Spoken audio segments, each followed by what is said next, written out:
So, good morning, good afternoon, good evening, wherever you are. Thank you for joining. It seems there's some technical issue. You may be seeing two of my faces, but I think you can see my screen.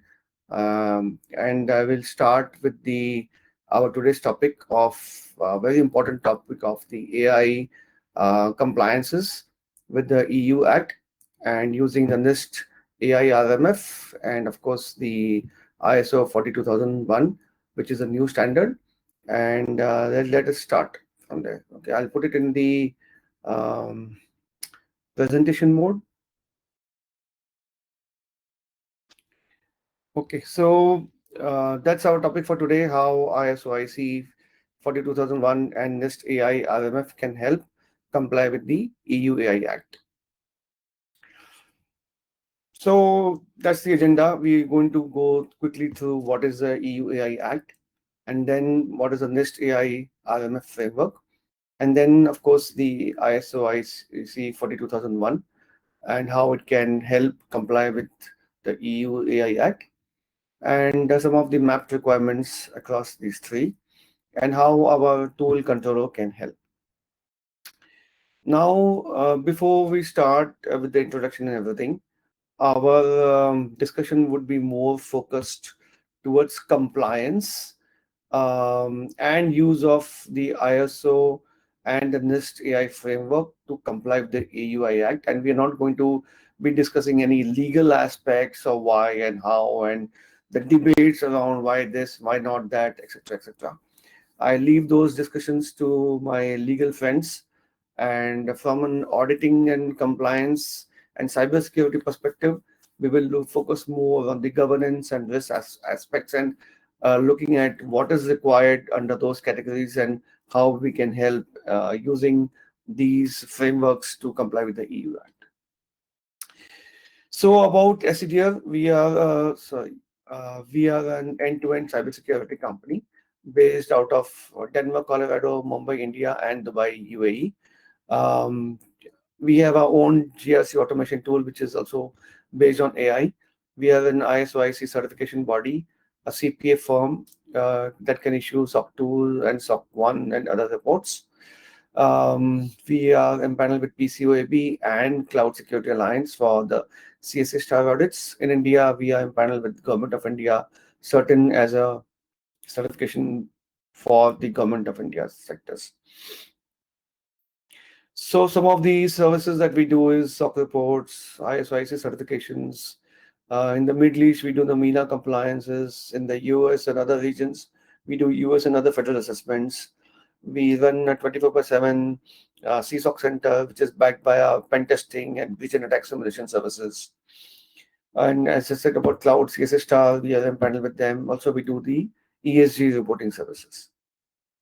That's me. Some of you already know me. Some of you don't. I've been in the industry for almost 22 years doing compliance audits and technical audits. And my LinkedIn profile is here, which gives more details. You can search with my name and you will find me. Some of my publications are here. I've been across the various compliance requirements in terms of cloud security, cyber security, SCADA, OT security, privacy, and all other areas, technical as well as compliance.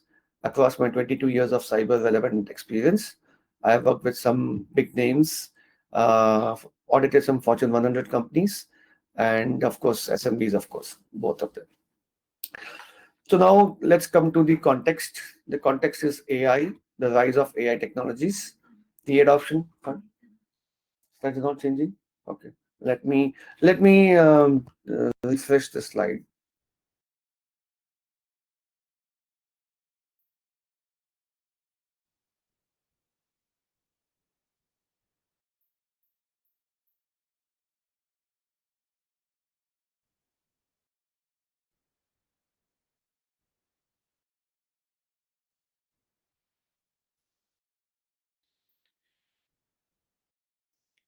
So let me use the non-presentation method so that the slides change.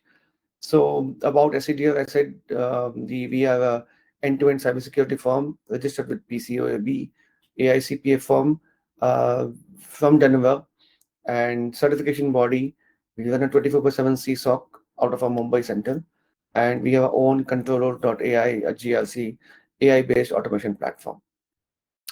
That's what we do: end-to-end cybersecurity services, SOC reports, MENA compliances, ISO certifications, US and other global federal assessments, 24/7 CSOC, cloud security assessments as CSC star, privacy assessments, and other services. That's again me. My LinkedIn profile is here. Many of you know me. Um, some of my publications, some of my experience across cybersecurity, cloud security, privacy, OT security is mentioned here, and also mentioned on my LinkedIn profile. So now let's get back to the AI and the use of AI technologies. So we are seeing for the last couple of years that we have AI as news item almost every day, and the percentage of use of AI has jumped manyfold, and nearly now about 65-70% companies are already using AI and or in the process of using AI. So some of the figures from McKinsey report are present here, and it's self-explanatory.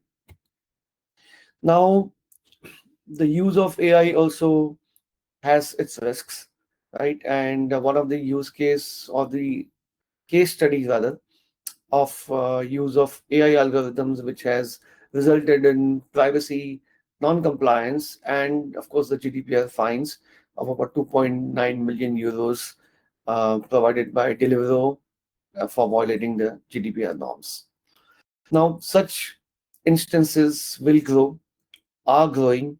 Some of them are reported, some of them are non-reported. And we are seeing in the cyberspace that data security and data breaches are on the rise.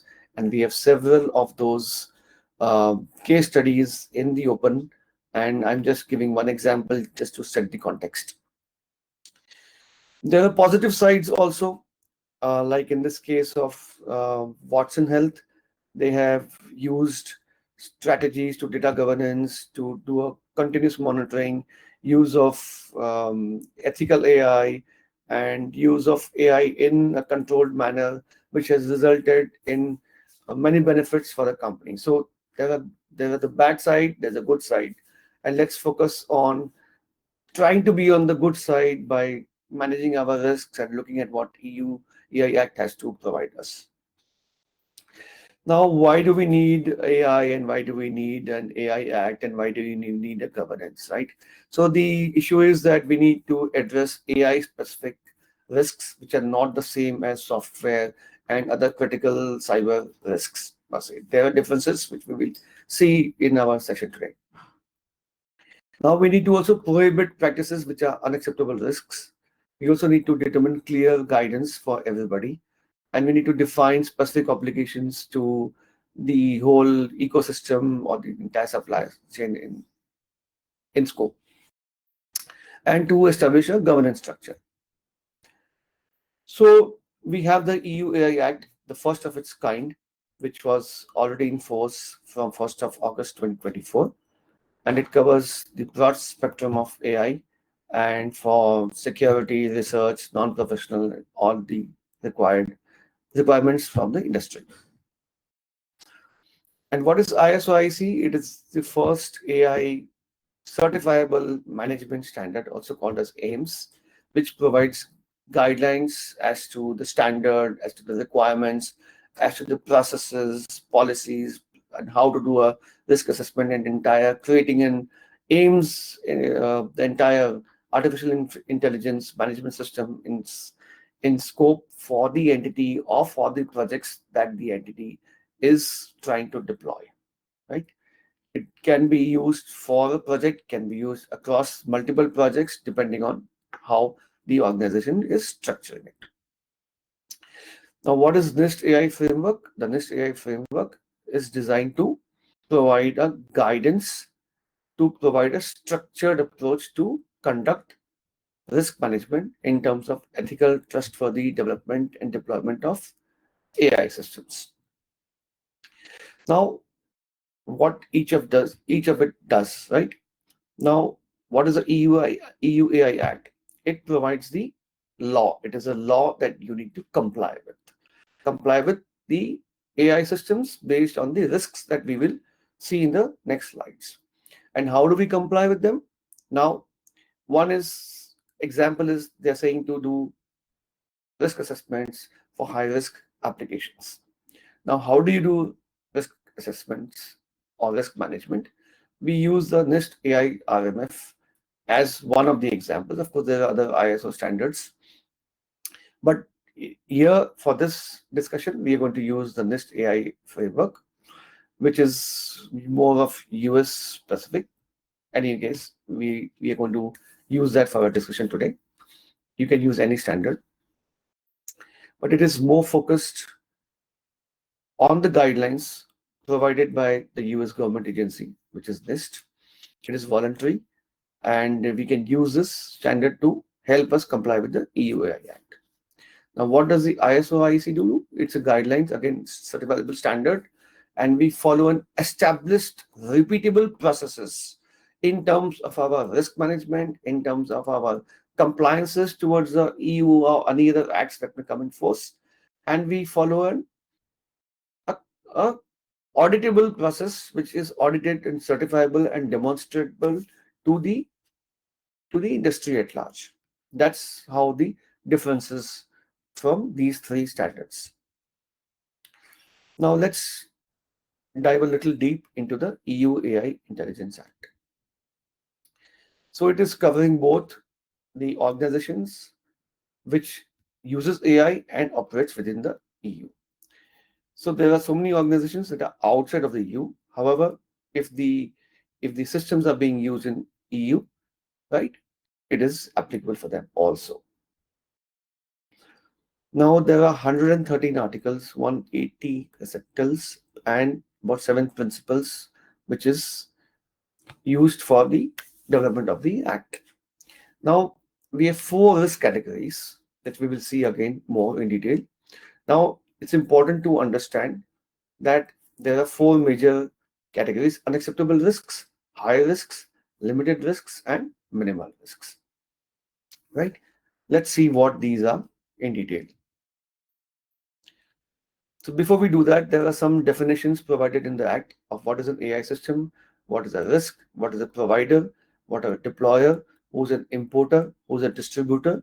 We will not go through the details of this, but the Act is provided as to who needs to do what. Again, the operator, what is a general purpose AI model, what is a general purpose AI system, what is a systematic risk, which is important in this case, a risk that is specific to high impact capabilities of general purpose AI models, right? And what is an incident? We all know what an incident is, specifically if we are from the security field.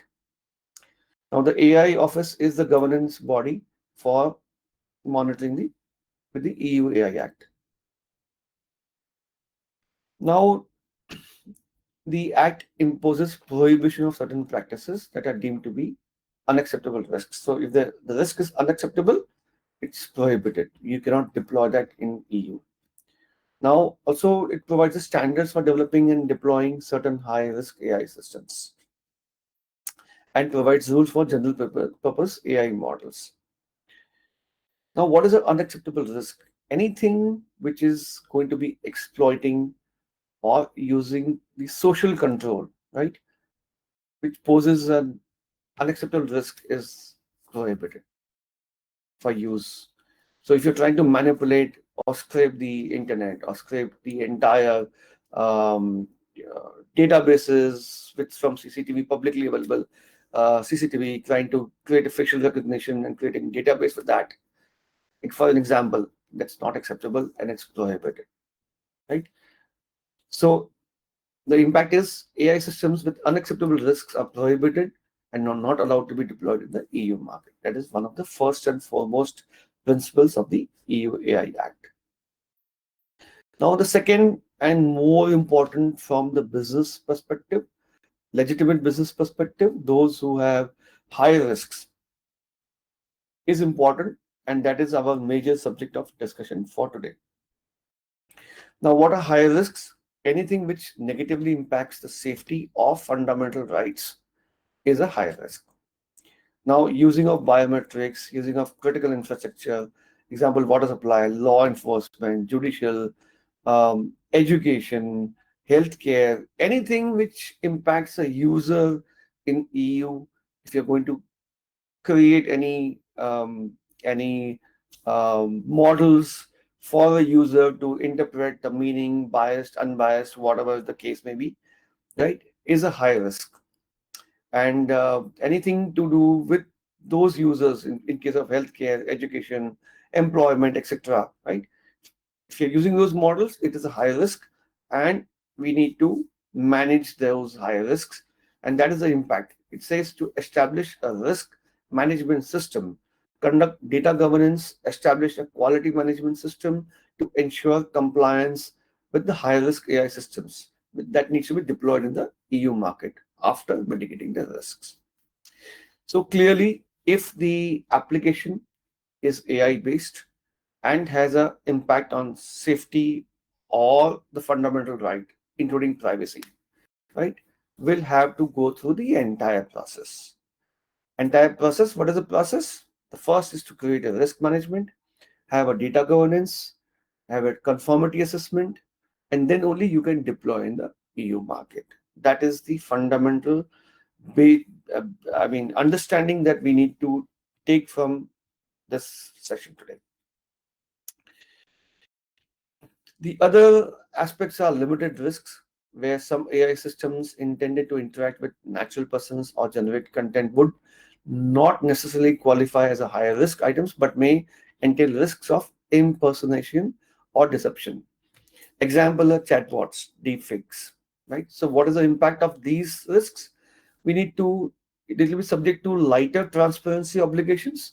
We need to ensure that the end users are aware that they are interacting with AI limited risk AI systems that can be deployed in the EU market with human oversight, control, and monitoring activities. So they are subject to not detailed risk assessment, governance, and all of those conformity assessments based on the high risk. But we need to provide a maybe disclaimer that we have used AI systems that it's for general information and so on. So as long as it is not impacting somebody and it is not negatively disturbing somebody, right? So that is the limited risks. And then we are coming to minimal risks. So the minimal risk is what is not defined in this category, but it could include systems like AI-enabled video games, spam filters, etc., etc. So unregulated in they are unregulated in the EU for now. Minimal risk systems can be deployed in the EU systems in the EU market based on specific guidelines issued by the AI office. So again, just to reiterate, our focus will be more on the high risks, where it is more required for a company to establish the entire risk management system, to do a data governance, to establish conformity assessments, to have all the processes, and that is why we are bringing the NIST AI framework and the ISO IEC to manage and ensure compliance with the high risk. That would help to do that, of course. So why do we need to do so? Before we come to that, let us look at the obligations of deployer. So whosoever is deploying these high risk systems, right? There would be instructions for use. We need to have a human oversight. We need to maintain a data quality. We need to have a system monitoring in place. We need to have a data protection impact assessment. We need to have a record keeping. We need to have transparency and notice. We need to have cooperation, and all these guidelines have been provided in the EU AI Act.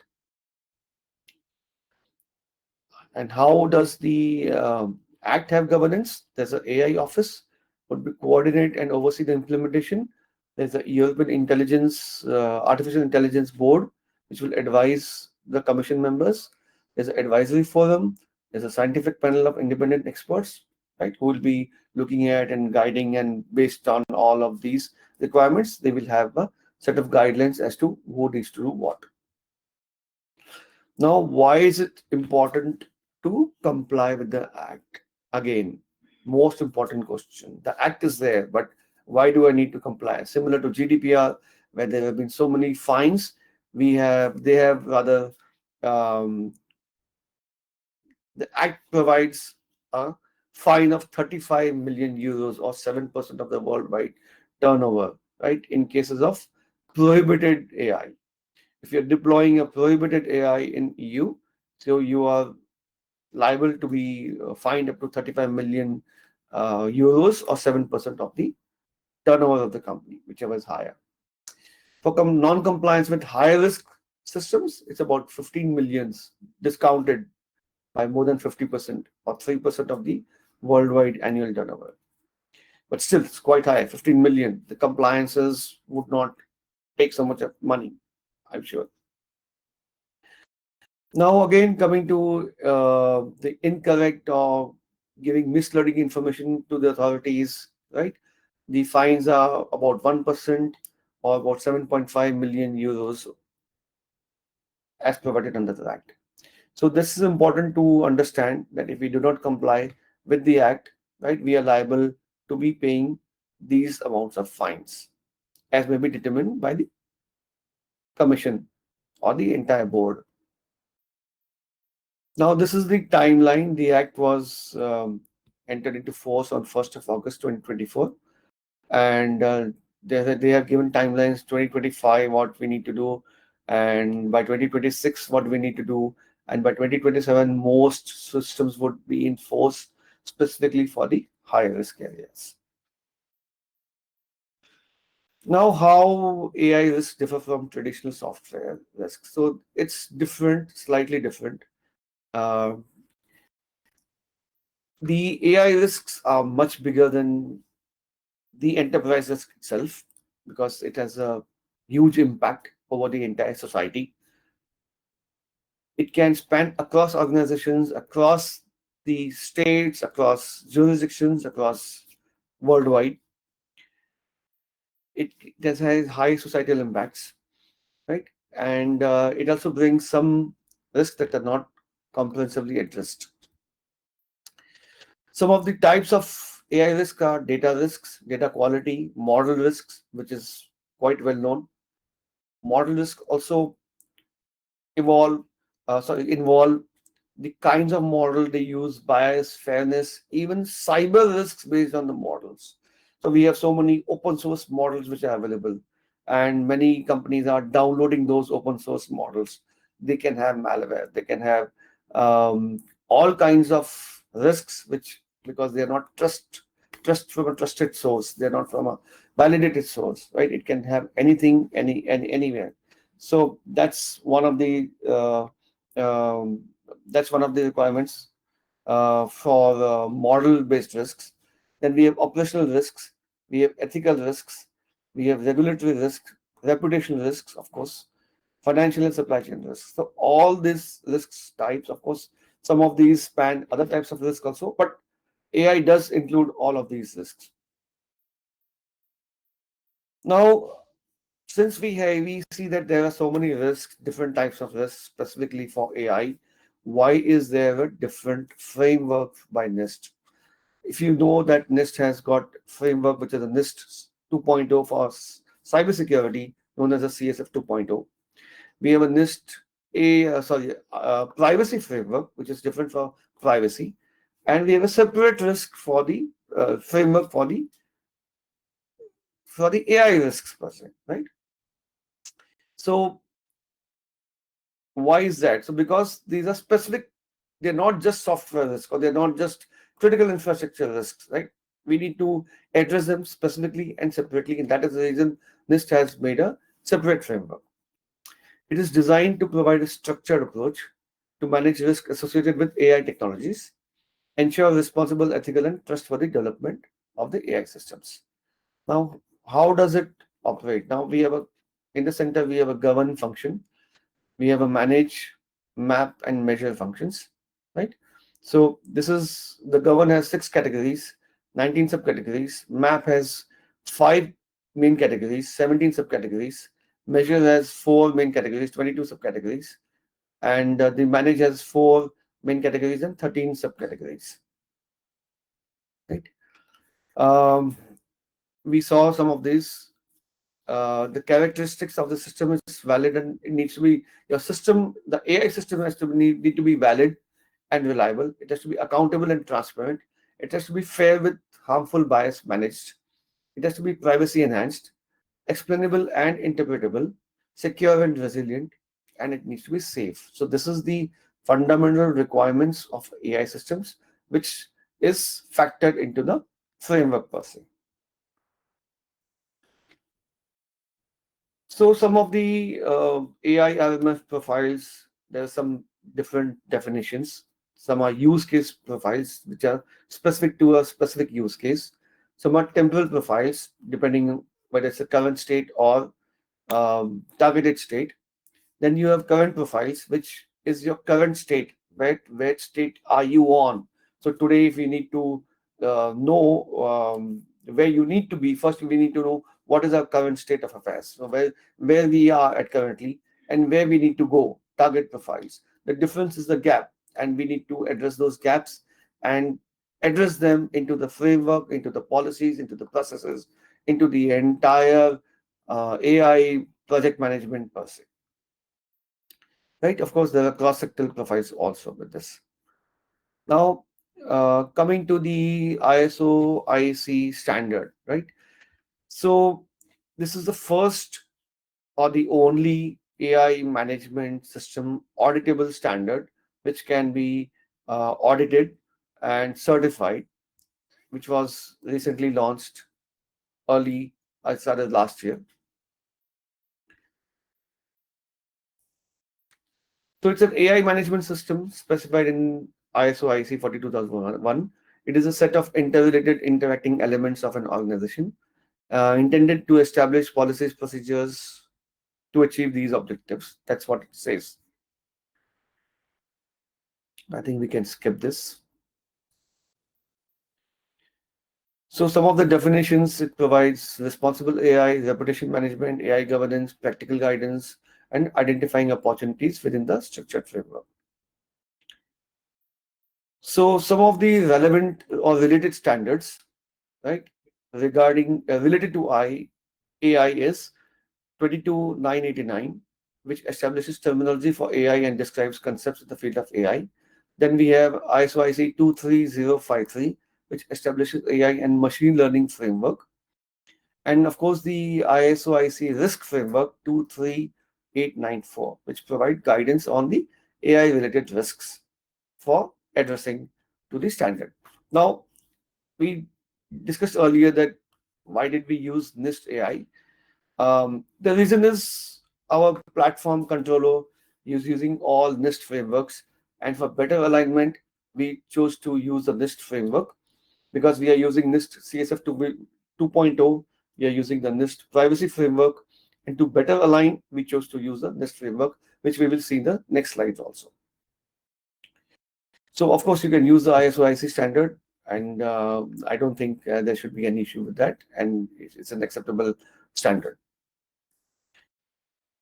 So I think we can skip this and go to the main structure. Like many other ISO IEC standards, it has got its mandatory clauses 1 to 3, clause 4 to 10, which is talking about the clause 4 context of the organization, clause 5 is the leadership, clause 6 is planning, clause 7 is support, clause 8 is operations, clause 9 is performance evaluation, clause 10 is improvement, and then we have the annex controls, which talk about the policies and procedures, talk of the internal organizations, talks about resources to AI systems, talks about addressing impacts of AI systems lifecycle management, data for AI systems, information for interested parties of AI systems, use of AI systems, third-party systems, etc., etc. So one of the important terminologies in AI is the data provenance, which also means that we need to know the entire whereabouts of what data is being used in the entire history and the life cycle of that data, which is also one of the requirements of AI, for ISO 42001. Now, some of the requirements which we will just see a quick mapping. We saw that the EU AI Act is a law, which is a requirement, right? It is the AI system context. What is the context? It is a matter, it is a law, and we need to have governance and risk management for at least for the high risks systems which would be deployed in the EU. Now, the context is the subject matter, which is mapped to the govern function of the risk AI framework, and also the understanding the context of the organization, clause 4.1 and 6.2 of AI objectives and planning. This is the mapping that we have provided to you from the EU Act, the NIST framework, and the ISO IEC standard. Now, risk management is important. We have seen that the Act itself has got four definitions of the risk, the four categories of the risks, and it's important that we need to have a risk management, data protection, DPIA if it impacts privacy, and we need to have the framework. The NIST AI framework provides the govern 1.4, 1.5 points, sub points to help you to manage those risks and govern them. Then the ISO IC also mandates that you need to have a risk assessment and AI risk treatment plan. Then coming to incident management, the Act says that we need to report incidents. The AI framework, the NIST framework, talks about governance 4.3, which is relevant to incident management. And the ISO standard talks about AI 8.4, which is communication of incidents relevant to the AI and other related aspects. Now, communication talks about Article 17 in the EU AI Act, Quality Management System. In the NIST AI framework, we are talking about Govern 2.1, Govern 4.3, and MAP 1.3, which is mapped to the ISO standard 7.4 is the communication. Similarly, monitoring and measurement is mapped to Article 89. Monitoring actions in the Act, Measure 4.2, 2 and Govern 2.1 in the NIST AI framework, and 9.1 in the monitoring measurement analysis in the ISO IC. Governance in the EU AI Act, we're talking about Article 10, data and data governance. In the NIST AI framework, we're talking about Govern 1.1, Manage 1.1, and ISO IC, we're talking about internal audit, management, and review.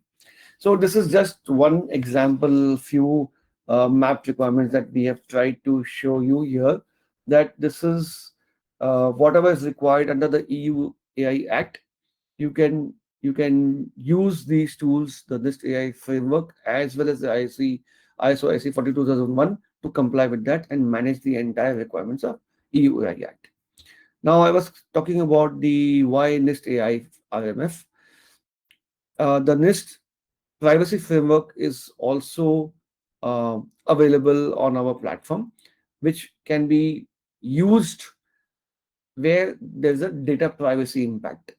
Now, the EU AI Act talks about doing a uh, impact assessment for privacy if it's impacting a PII data.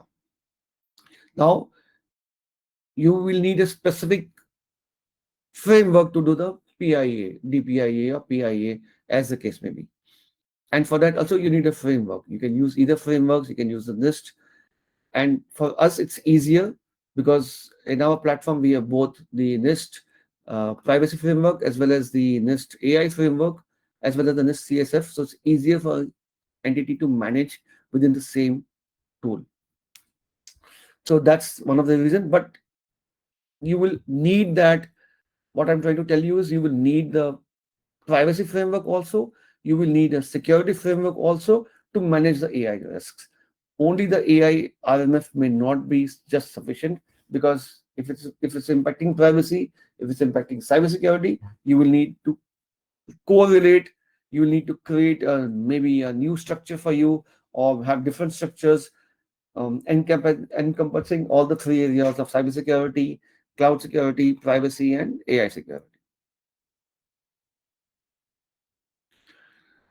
So that's the certification process. Like all other ISO IC, this is also having the same life cycle approach. You have a scoping, you have a SOW, you have a contract in place, agreement in place, then you do a stage 1 audit, stage 2 audit, issue of certificate, and surveillance audit, and cycle keeps going on like this. So how our tool Controllo AI can help? So SCTF has its own tool now, which is AI based GRC platform, and currently we have just launched this tool, and the tool is designed in-house by our own team, and it is currently managing the cybersecurity frameworks, which is SOC 2, ISO 27001, mapped to CIS 8.0 version, 8.1, whatever is the latest, NIST 853, the PCI DSS framework, and the cloud security areas is mapped to the CCM framework for cloud security from Cloud Security Alliance, and of course mapped to the 27017 for cloud and other relevant areas. The privacy is mapped to the privacy requirements such as HIPAA, GDPR, and other relevant privacy standards such as the CCPA and Colorado Act and New York Act and so on, so on. Now, the AI piece is still work in progress. We are working on it, and we're trying to build the whole tool with the NIST AI RMF, as we discussed. We're going to have the entire framework in the tool, which is compliance based with the ISO IEC 42001, so that in one click or multiple clicks rather, you can you can save a lot of time by automating the entire process, doing compliance with the EU AI Act using the NIST framework, and of course the ISO IEC framework, which is by default provided in this module. You can do a proactive risk assessment, you can do an entire life cycle management, you can do a vendor AI risk management, supply chain risk assessment, and use the tool for compliance with the EU AI Act. As I said, the security compliance is using integrated mapping with SOC 2 ISO and based on the NIST risk framework, which is CSF 2.0. Now, how Controllo helps? It helps in collecting information all in one place, helps you organize data, helps you identifying assets and vendors. It helps in assessing risks, establishing policies and procedures, implementing and maintaining controls, helps in collecting evidences, and evaluating controls for auditing and providing even auditors access to that. That's all I have to say for today. And the disclaimer is that whatever I said was general information. It was not specific to any entity, any organization. Our discussion was limited to our understanding of the EUA Act. Maybe there are some aspects more which we have not covered, we have not discussed, but that doesn't mean that's all.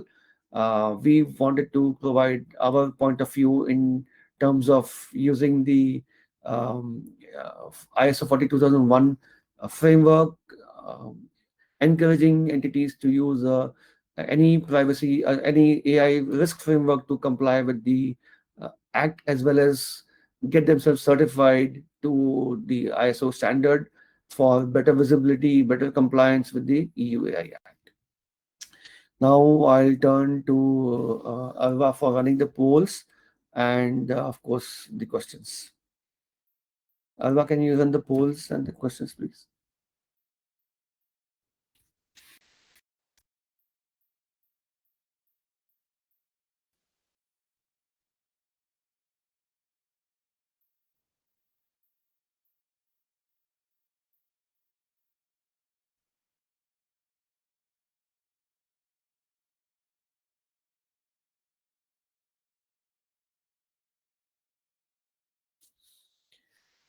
So while the polls are running, I will take the question. So, what are the key challenges like when adopting privacy by design and ensuring transparency in AI decision making processes in the interaction of AI and data privacy? Of course, it's an excellent question and needs a lot of discussion. And as I told you in the presentation itself, we need to overlap the compliance requirements for privacy and with AI, and specifically you're using AI for PII data. We need to overlap the architecture, we need to overlap the design, and privacy by design is definitely required. And we need to definitely look at the intersection and how your project is encompassing the requirements. And of course, it's a one-to-one conversation, and that's what we can discuss for now. But we need to look at specific project requirements, but you will definitely need to have a bigger umbrella of intersecting cybersecurity, privacy, and AI security. So, what is the relevance of next question? What is the relevance of DPIAs for AI systems? Of course, you are having data, you are modeling the data, you are trying to have a bias on the data. You're going to manipulate the data. You have a database itself which has PII data. You definitely need to do a DPIA for the data, how it is stored, where it is stored, and how the AI models are impacting the data itself, and the integrity of the data itself. So of course DPIAs and the integrity, everything needs to be looked at. So definitely it's relevant. Next question is how to establish an AI governance. Great question. We have the standards, NIST AI framework. We have the ISO IEC 42001 framework. That is the way we need to establish governance, put structures in place, put monitoring in place, put a steering committee in place, put a project management in place to use proper policies, procedures, risk management. That's how the governance will work. So the question is now next relevant to controller. The question is controller 42001 certified compliant? If not, is it 27001 certified compliant? Now, ISO 42001 currently is not certified. We are certifying for 27001 and SOC 2 for now.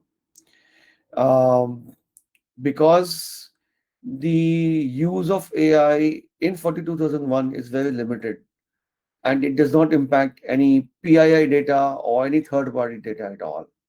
And hence, we may or may not be required to certify for 42001 because it's not a high risk system. It doesn't impact any PII data of anyone. So we are still evaluating those, but for now it is 27001 and SOC 2 compliant.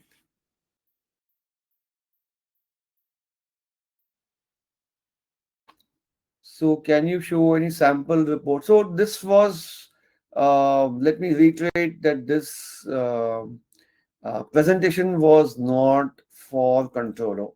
This presentation was for using ISO 42001 and the risk NIST AI framework for complying. We are not ready with the controller for AI as of now. It's work in progress. That's what I said. And the objective of this whole presentation is to talk about using 42001 for complying with EU AI Act. So let's restrict our discussions to that only, right? How can an organization implement ISO IEC 42001? Very good answer. So the as we implement ISO 27001 or 27701 privacy, the same process goes for even AI systems 42001. The process is same. You need to have a statement of applicability. You need to know what is the data. You need to have a risk assessment. You need to have a stage 1 audit, stage 2 audit. We discuss the life cycle, right? So that is the first we need to define the scope, right? Get the policies, processes done, they get the risk assessment done. This process is same like any other ISO IC certification audit. Now, next question is ISO 27001 ISMS and 27701 PIMS mandatory for 42001 AMs? The question is, it's not mandatory. The 42001 does not state that you need to have 27001 and need to have 27701. However, is a big question here. Now, let's talk about privacy requirements and privacy compliances, which is 27701. Now, privacy sits on top of cybersecurity. If you don't have a cyber systems management in place, how would you do a privacy management in place? That's a fundamental question. Now, if you're trying to do 42,001, right, which is the aims, you're trying to manipulate the PII information, perhaps, if your tool is having PII information or using that. Now, you're trying to manipulate if you do not have a privacy compliant system in place. How are you going to effectively have a 42,001 AI management system in place? So, in my opinion, all the three are related. They will be required.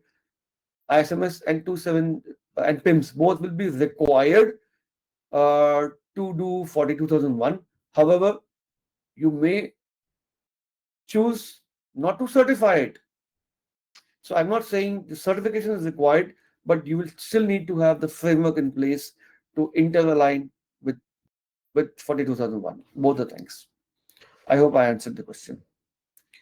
What could be some of the examples of AI risks? Now, there are many AI risks which is provided by NIST framework. It's freely available for download. You can download them. Lots of examples are given. Even the EU AI Act gives lots of examples of risks, which I do not want to give in a list here and debate why this, why, when, why not. That is not the scope of our discussion today. I think I have answered all the questions. Um, if there are any more questions, we can still wait. And I think polls, Alva, you have already done the polls, right? Yes.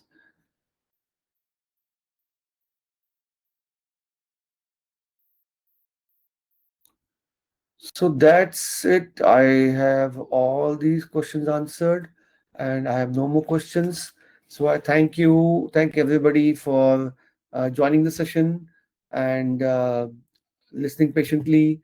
Um, my apologies for first few slides which were not changing, but I believe they were changing later on the when I changed to the normal mode and from the presentation mode. So thank you everybody for your time. I give back to you about 10-12 minutes back of your time.